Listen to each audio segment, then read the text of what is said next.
tito, meron po akong narinig na nagsasalita. Hindi sasalita eh, wala naman tao. Yanli!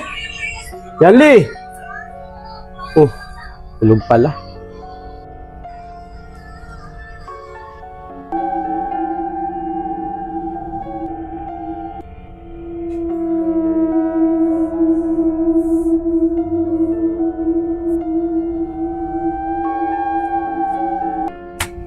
Johnny, nanagainip ka. Mabuti, ginising mo. Meron kasi ako nakita dyan nakatayo. Wala naman ah.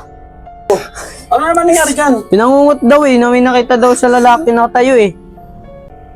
Ano Yanli? Totoo ba yan? Opo, tito, doon po siya nakatayo.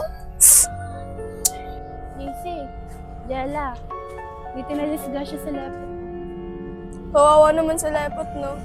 O ano, nauntog ba yung ulo niya sa gutter? Oo, yun nga yung kinamatay niya eh. Tito, parang nakita ko na yung lalaki na yun, no?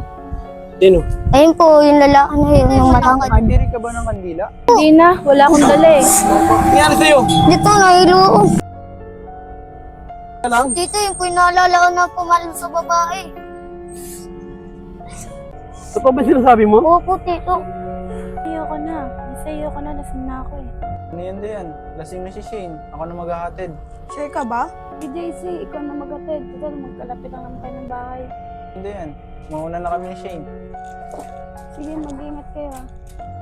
Yanli, alam mo ba yung lugar kung saan napalo yung babae? Opo, tito, natatandaan ko po sa pakatinto. Tito, parang meron ako nakita doon na tangke ng tubig. Tara, sumama ko Yanli, punta natin. Napapansin mo ba sa JC? Parang gusto kay Shane. Oo nga eh, parang napapansin ko na din yun. Hayaan mo na, baka mali lang yung hinala natin. Naalala ko na to, may tangke. Paano? Tayo na lang buksan to. Sige na nga.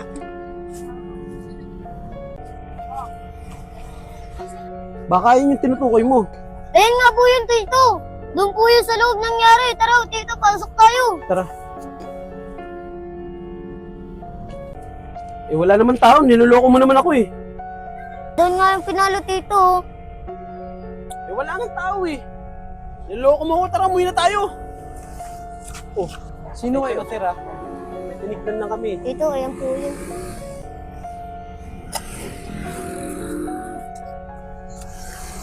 Tito. Tito, ayan nga po yung lalaki na sinabi niya sa'yo. Huwag ka na maingay, alam ko yun. Dito ka lang ha. Ako na bahala. Tigil lang ako, JC! Tama. Tutok mo naman ah. Tumawag ka ng pulis! Sige po. Dito ka lang! Sino ba kayo? Ba't nakikialam kayo? Alam ko na paalak ko sa babae. Jella, Dayan, bakit? Ba't tumatakbo ka? Si JC kasi, pinagtangkaan ako eh. Ano? Pero okay na, kasi buti na may tumulong sa akin. Si JC na yun? Ayun, dinala na sa police station. Buti walang nangyari masama sa'yo. Oo nga eh, salamat kay kuya. Tito, ang galing mo dun, binugbog mo yung lalaki, ah. Eh yung payat-payat nun eh, makakakalag pa sa akin yun. Oh, kuya! Oh, Jolly. Siya yung babaeng tinulungan natin oh. Kuya, salamat pa. Buti na dumating kayo. Huwag ka sa akin magpasalamat dito sa pamangkin ko. Buti na lang ka mo, nakikita niya yung mga nangyayari. Paano nakikita? Kasi may third eye tong pamangkin ko. Tayong galing ah, bira lang sa tawa. Oo, swerte nga tong pamangkin ko eh.